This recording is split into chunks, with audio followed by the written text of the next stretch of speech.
I walked into the conference room expecting celebration. 12 years of perfect performance reviews, countless successful projects, and finally, the promotion to senior vice president that everyone said was mine. Corner office, the executive parking spot, recognition for everything I'd built here. Instead, Nathan Bellamy sat at the head of the table with his perfectly pressed suit and practiced smile.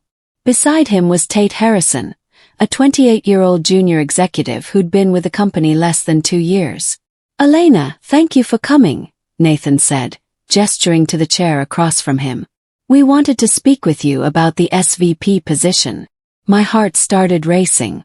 Something felt wrong. The air in the room was too thick, too careful.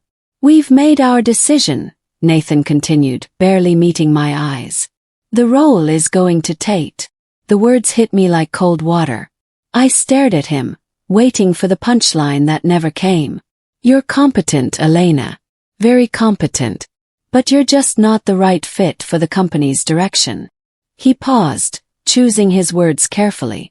"We're looking for a more refined image. Someone who represents where we're headed." Tate actually clapped my shoulder as I stood frozen. "No hard feelings, right? My name is Elena Brooks. And 12 months ago, I saved this company with my own money. Nobody knew it was me. I made it to my car before the tears came. Hot, angry tears that blurred my vision as I gripped the steering wheel. Not the right fit. Refined image." The words kept echoing in my head, and I knew exactly what they meant. I grew up in a trailer park in rural Kentucky. My mother worked 3 jobs to keep us fed. I put myself through community college, then State University, working nights at a gas station and weekends cleaning houses. Every achievement in my life came from sheer determination and endless work. Nathan Bellamy inherited his position from his father, who inherited it from his grandfather. The company name was literally Bellamy Industries. He'd never worked for anything in his life. Tate Harrison came from the same world. 3rd-generation Ivy League. His grandfather played golf with Nathan's father. He had half my experience and a quarter of my results, but he had the right last name and the right connections. My phone buzzed with an email notification. I wiped my eyes and opened it, my stomach dropping as I read the words. "Effective immediately, you are being reassigned to the Operations Support Division. Your new supervisor will contact you Monday." They were demoting me, burying me in a department nobody cared about. I met Ava Kingston at a quiet bar 3 blocks from the office. She was one of the few people I trusted at Bellamy Industries, a fellow mid-level manager who'd started as an assistant and worked her way up through actual merit. "They didn't even give you a reason?" Ava asked, shaking her head in disgust. "Nathan said I wasn't the right fit. That they wanted a more refined image." I took a long drink. "What does that even mean?" Ava's expression shifted. She leaned closer, her voice dropping. "You really don't know." "Know what?" "There were board meetings. Multiple meetings where your name came up for SVP. But every time Nathan shut it down." She hesitated.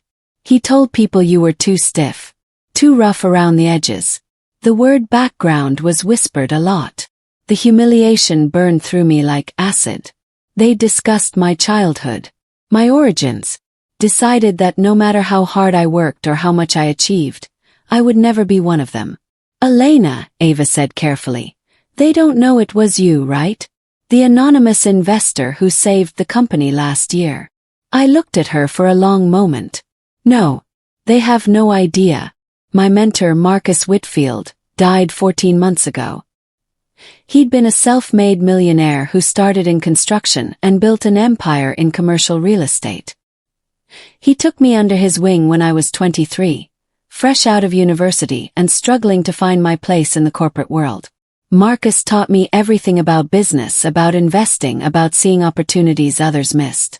When he passed, he left me $12 million through a private trust. No family, no strings, just a letter that said, "Build something worth remembering." 3 months later, Bellamy Industries was drowning. Bad investments, market downturns, and terrible management decisions had brought the company to the edge of bankruptcy. 200 employees were about to lose their jobs. The board was preparing liquidation papers. I couldn't watch it happen. Not when I had the means to help. So I structured an anonymous investment through Marcus's trust, $11 million that gave the company breathing room to restructure and survive. The board never knew who saved them. They just knew someone believed in Bellamy Industries when nobody else did. Now, sitting in my apartment with Marcus's trust documents spread across my coffee table, I saw something I'd forgotten. The investment came with voting rights on the board. Controlling interest if I chose to exercise it. The operations support division was corporate purgatory. A windowless floor filled with outdated computers and forgotten projects. My new supervisor barely looked up when I introduced myself Monday morning. "Just process whatever comes through," he mumbled. "Nobody really checks this stuff anyway." But being invisible had advantages. The department had access to internal financial systems that most employees never saw. Budget reports, vendor contracts, executive expense accounts, all sitting in poorly secured folders that nobody bothered to monitor. I stopped feeling sorry for myself and started looking closer. 3 days into my new assignment I found it. A payment of $890,000 to something called Harman Consulting Group. The invoice was vague, listing services as strategic advisory and market analysis. No deliverables. No contract details. Just a massive payment approved by Nathan himself. I ran a corporate registry search on Harman Consulting. The company was registered to someone named Jeremy Harman. Then I searched Jeremy Harman's social media. The first photo showed him at a family reunion, arm around his cousin Tate Harrison. They were laundering money, funneling company funds through fake consulting contracts.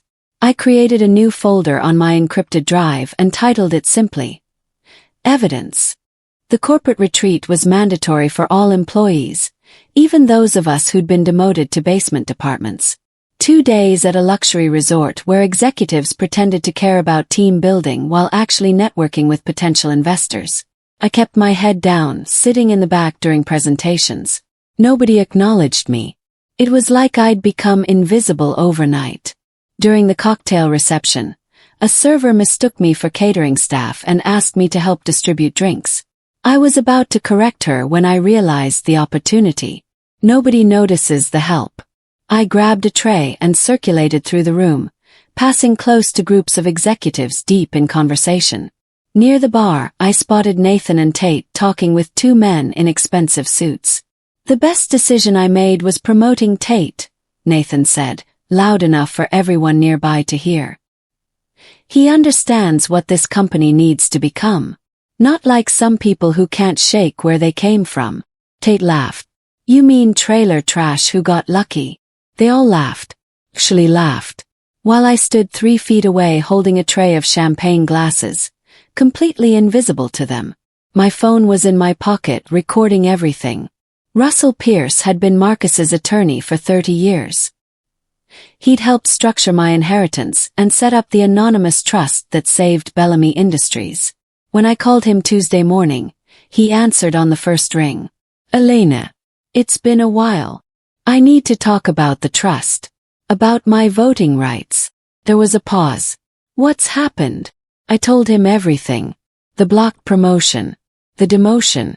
The evidence of fraud I'd discovered. The recording from the retreat. Russell was quiet for a long moment. "You still hold enough voting power to request an independent audit of the company. The board would have to comply. Would that expose who I am?" "Eventually, yes. Once you exercise those rights, they'll trace it back to the trust, and then to you." He paused. "Elena, if we go after them, there's no turning back. This becomes a war." I thought about Nathan's laugh. About Tate's casual cruelty. About 12 years of my life dismissed because I didn't have the right pedigree. "Then we go to war," I said. 2 weeks later, I found myself at a charity gala I couldn't afford but attended anyway. I'd learned that Nathan's wife, Clarissa Bellamy, would be there, and I needed to understand the full scope of what I was dealing with. Clarissa was everything Nathan wanted me to be. Old money, private schools, A last name that opened doors. She floated through the crowd in a dress that cost more than my monthly rent, champagne glass constantly refilled. I positioned myself near the ladies' room, waiting. Eventually she stumbled in, clearly drunk. "You work at Bellamy, don't you?" she slurred, squinting at me. "I've seen you at the office." "I do," I replied carefully. "Smart girl.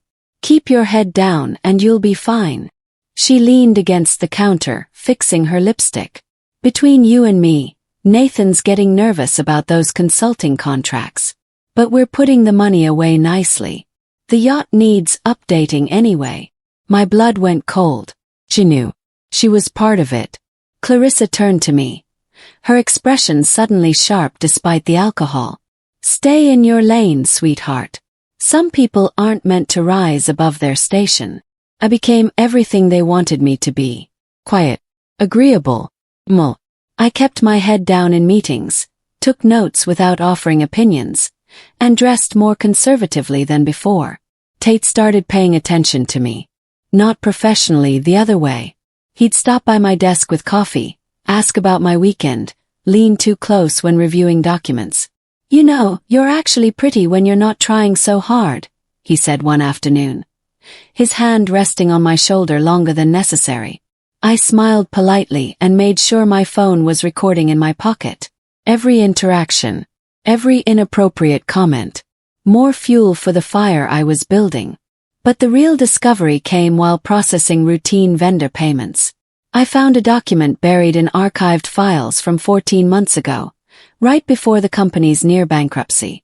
Nathan had authorized massive executive bonuses just weeks before declaring financial crisis. Hundreds of thousands of dollars paid out to his friends while employees worried about losing their jobs. Then he'd gone to the board begging for a bailout. And I'd given it to him, saving jobs while he protected his own wealth.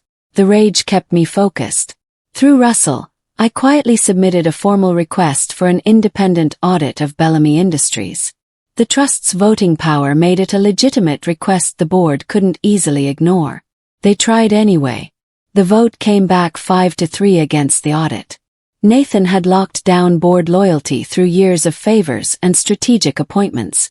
They voted to protect themselves, not the company. Russell called me the night the results came through. "They're blocking the audit, which means they know there's something to hide." What now? Now we go hostile. We start contacting minority shareholders directly. Build a coalition that can force changes whether the board likes it or not. How many shareholders do we need? At least 6 with significant enough positions. And they'll need to trust you, which means eventually revealing yourself as the anonymous investor. I thought about the risk. About burning bridges that could never be rebuilt. About the possibility of losing everything. "Let's start making calls," I said. The first shareholder I contacted was Helena Vance, who owned a 7% stake inherited from her late husband. She remembered the bailout clearly because it saved the division her husband had built from scratch. "The anonymous investor saved my husband's legacy," she told me over coffee. I never understood why someone would do that without recognition. Maybe they cared more about people than credit, I suggested carefully. "Are you trying to tell me something, Ms. Brooks?" I showed her the evidence I'd compiled.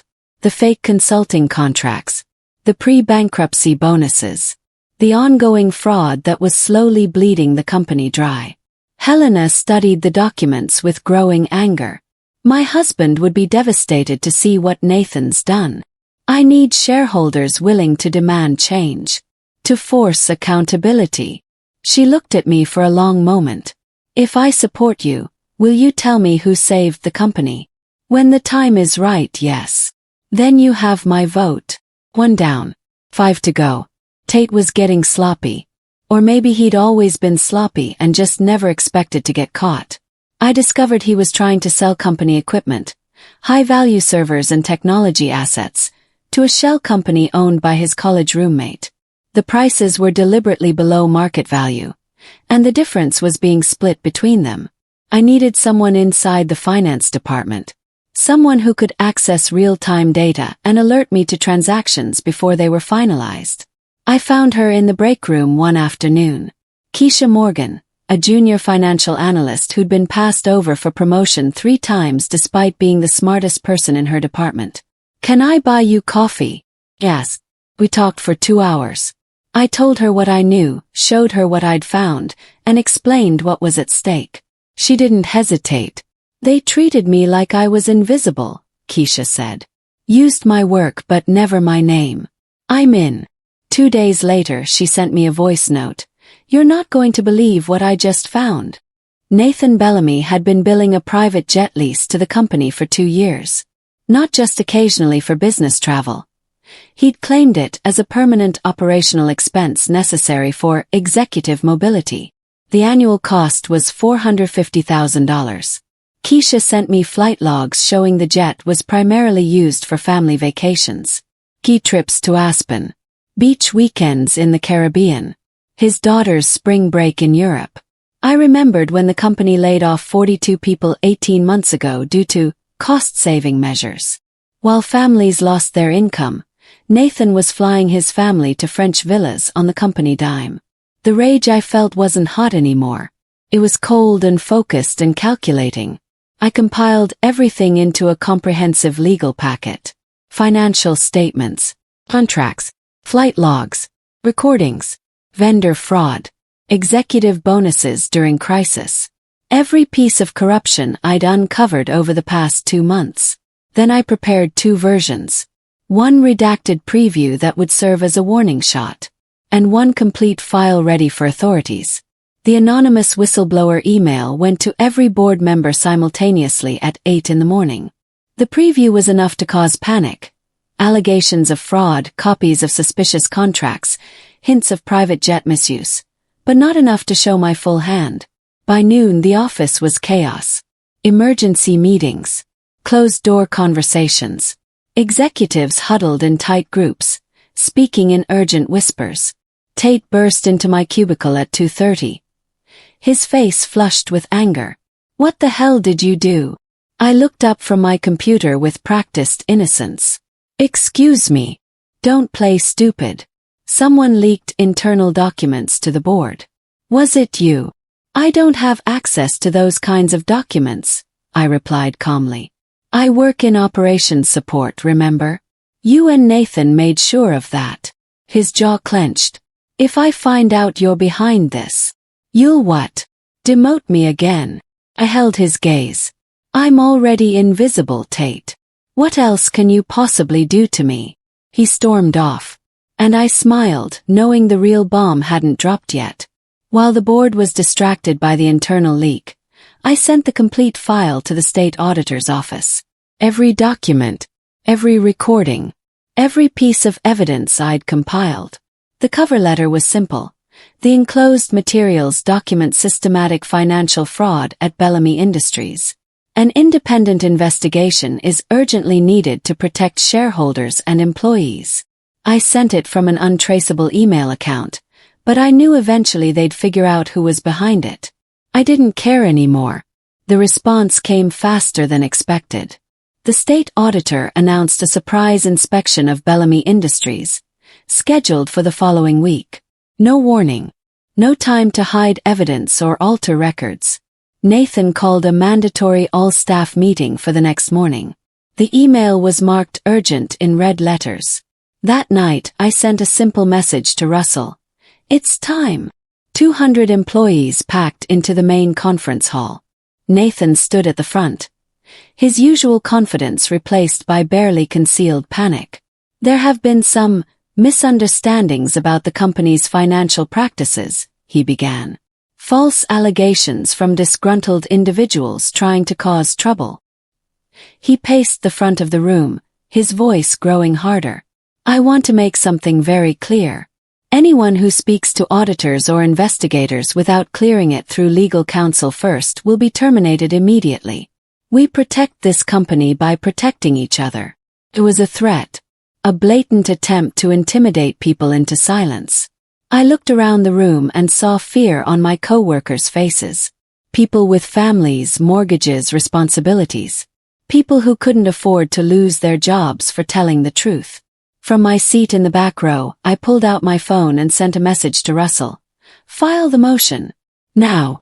Within the hour, Russell submitted a formal request through my trust for a special board vote.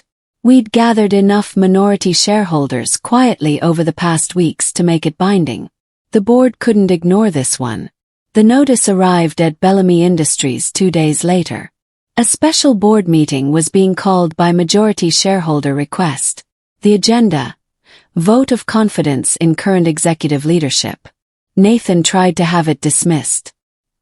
He argued improper procedure, questioned the legitimacy of the shareholders' coalition, and even threatened legal action. But Russell had prepared everything perfectly. Every signature verified. Every requirement met. The meeting would happen whether Nathan wanted it or not. Keisha forwarded me frantic emails flying between executives. They were scrambling to understand who was behind the motion.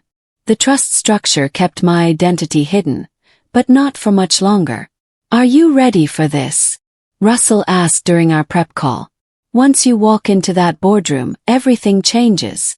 I thought about Marcus, who'd taught me that real power wasn't given. It was taken by people brave enough to claim it. I thought about 12 years of excellence dismissed because of where I came from. I thought about every person Nathan had hurt in pursuit of protecting his privilege. "I've been ready," I said. "Let's end this."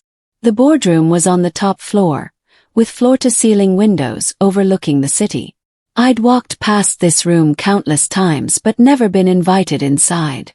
It was reserved for executives and board members, people who belonged. I wore my best suit and carried a leather folder containing copies of all my evidence. Russell was already there, having arrived early to handle preliminary procedures. The board members filed in, looking confused and irritated. Then Nathan entered, his expression shifting from annoyance to shock when he saw me standing at the head of the table. "What is she doing here?" he demanded. "Ms. Brooks has called this meeting," Russell replied calmly, "as is her right as majority shareholder." The room went silent. Nathan's face turned red. "That's impossible. The anonymous investor is standing right in front of you," I said clearly. "My name is Elena Brooks, and 14 months ago, I invested $11 million to save this company from bankruptcy. I did it to protect jobs, to preserve what good people had built. And you've spent every day since then stealing from the company I saved." I opened my folder and began distributing copies to each board member. These documents detail systematic fraud, fake consulting contracts funneling money to Tate Harrison's family, unauthorized executive bonuses, personal expenses billed to the company, and a 2-year private jet lease used almost exclusively for family vacations. Nathan tried to speak, but I continued. "I'm calling for your immediate removal as CEO. You wouldn't have a company without my investment. Now I'm taking back control."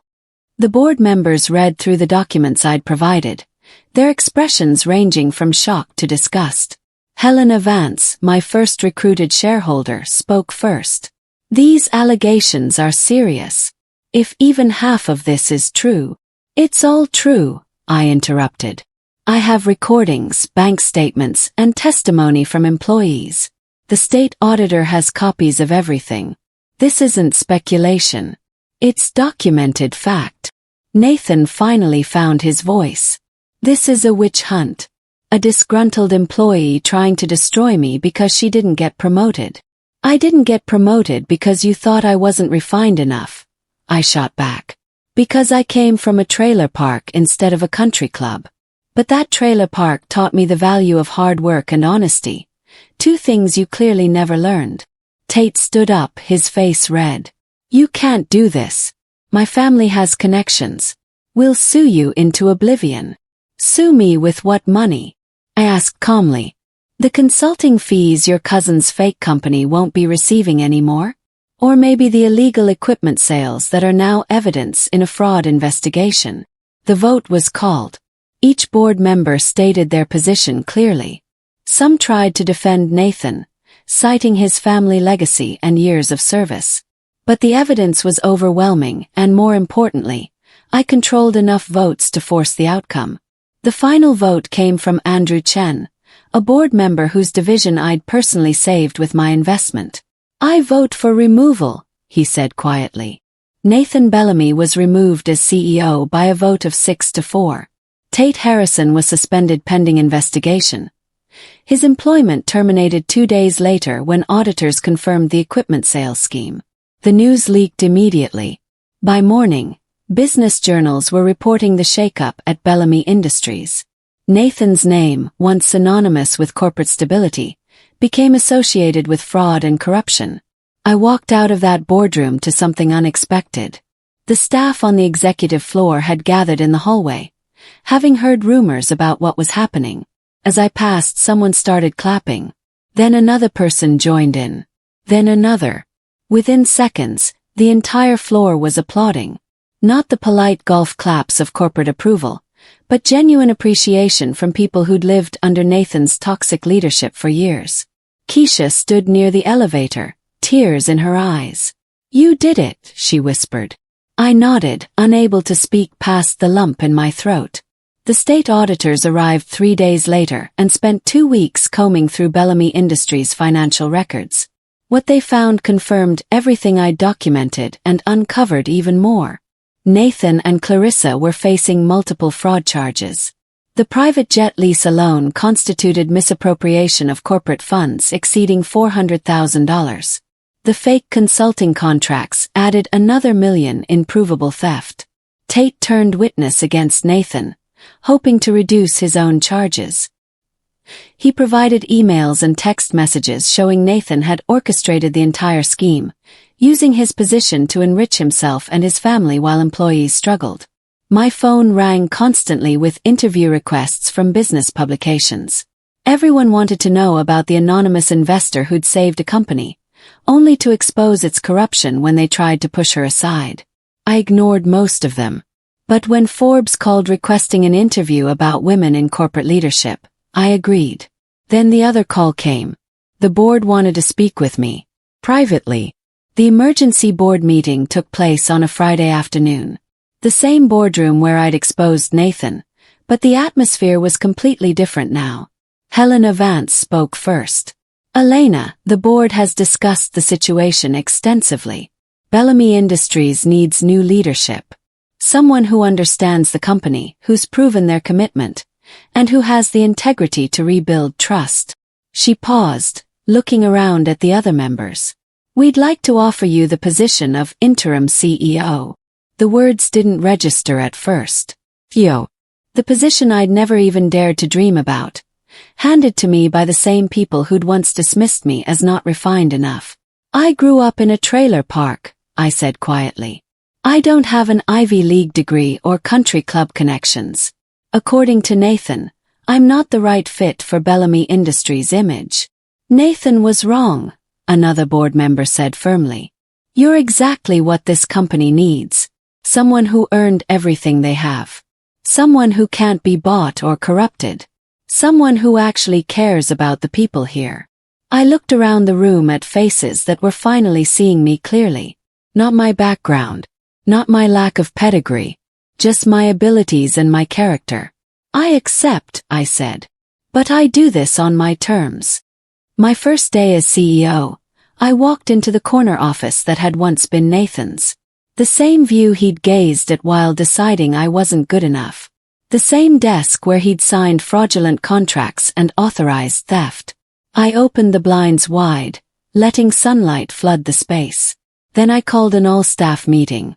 18 months ago, this company laid off 42 people to cut costs, I began, standing before the assembled employees. Those cuts were unnecessary. They happened because leadership was stealing from the company and needed to hide the shortfall. I paused, letting that sink in. My first decision as CEO is to reinstate every one of those positions. Everyone who was let go will be contacted and offered their job back, with full back pay for the time they were unemployed. The room erupted in applause and cheers. People were crying, hugging each other. For the first time in years, Bellamy Industries felt like a place where people mattered more than profit margins. That afternoon, I promoted Keisha to Director of Financial Operations. She'd earned it by risking her own position to help expose the truth. Not the right fit. I said to myself, looking out at the city below. I am the fit. 3 months into my tenure as CEO, the company was transforming. The fraud investigation had concluded, resulting in criminal charges against Nathan and multiple civil lawsuits. The money was being recovered slowly, but it was coming back. I implemented new transparency policies. Every major financial decision required board approval with detailed documentation. No more shadow payments or unaccounted expenses. If we were going to rebuild trust, it had to start with absolute honesty. Employee satisfaction surveys showed the highest ratings in company history. People felt valued, heard, protected. Exactly what I'd wanted when I made that anonymous investment 14 months ago. My phone buzzed with an email from an unknown address. Subject line, please. I opened it, recognizing Nathan's writing style immediately. He was begging for a character reference for his trial, claiming years of service should count for something, asking me to remember the good times before everything fell apart. I read it twice, feeling nothing. No satisfaction, no anger. Just the cold clarity of someone who'd learned that some people never change. They just find new ways to take what isn't theirs. I hit reply and typed a single sentence. I don't think you're the right fit. Then I deleted his email and got back to work. 6 months after that conference room humiliation, I walked into the boardroom for my first official meeting as permanent CEO. The interim title had been removed after a unanimous board vote. The agenda was full. Expansion plans, new hiring initiatives, partnership proposals. All the things I dreamed about implementing during those 12 years when nobody listened to my ideas because I wasn't the right kind of person. Now I sat at the head of the table and people actually listened. Helena Vance raised her glass in a toast. To Elena Brooks, who saved this company twice. Once with her money, and once with her courage. I thought about Marcus, who'd believed in me when nobody else did. About my mother, who'd worked 3 jobs so I could have opportunities she never had. About every person who'd ever been dismissed because they didn't fit someone else's narrow definition of success. The vote that afternoon was unanimous.